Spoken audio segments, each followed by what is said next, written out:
que d'y penser. La nation va célébrer sa jeunesse au bout de 7 semaines, le samedi 11 février.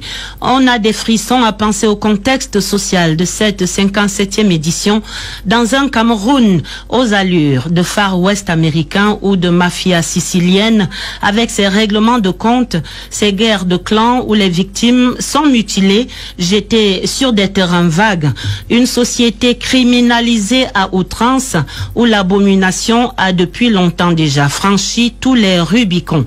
Ici, c'est à la guerre comme à la guerre, la loi du talion et du plus fort, celui-là qui a le plus de milliards ou un plus grand pouvoir de nuisance octroyé par le décret présidentiel ou par le diable. Des films d'horreur qui sont quotidiennement projetés sur l'écran géant de la scène nationale et dont les spectateurs médusés sont aussi nos enfants. Une jeunesse bombardée par des images et des propos insoutenables véhiculés en flux continu par des réseaux sociaux, aujourd'hui au paroxysme de l'intox et du fake news. Qui suivre, qui croire, que penser de tout ça? A-t-on seulement un instant pensé à nos enfants, à cette jeunesse camerounaise, l'avenir de toute une nation, assassinée, sacrifiée à l'autel des intérêts criminels égoïstes?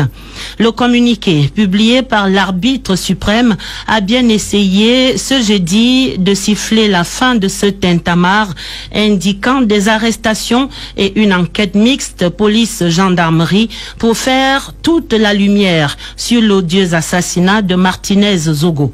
Mais les publics, 25 millions de juges d'instruction et autant de procureurs, tous exigent que des milliardaires soient arrêtés et pendus haut et court, que des gardiens du temple soient déchus. Le peuple crie vengeance, très souvent pour ses positionnements ou ses équations personnelles. Et c'est dans ce contexte-là de capharnaüm apocalyptique, de combat titanesque à ciel ouvert, dans ce cimetière des vertus, des valeurs morales et spirituelle, de la fin de l'éducation civique et patriotique, en pleine désacralisation de l'humain, au cœur de cette bestialité que se prépare le 11 février 2023. Comment rappeler à ses papas, à ses grands-pères qu'ils sont tout nus devant des enfants, une jeunesse à laquelle on parle pourtant cette année de réarmement moral, civique et entrepreneurial, gage de discipline pour l'édification d'un Cameroun uni et prospère. Les organisateurs là-bas au ministère de la Jeunesse et de l'Éducation civique s'efforcent de maintenir le curseur social sur cette thématique moralisante, mais nul n'est dupe, surtout pas cette jeunesse si futée aujourd'hui qui nous questionne le soir en rentrant sur qui finalement a été arrêté, qui donc est auditionné au CED, qui sont donc les suspects dont parle le chef de l'État. Comment oser encore parler de discipline individuelle à cette jeunesse?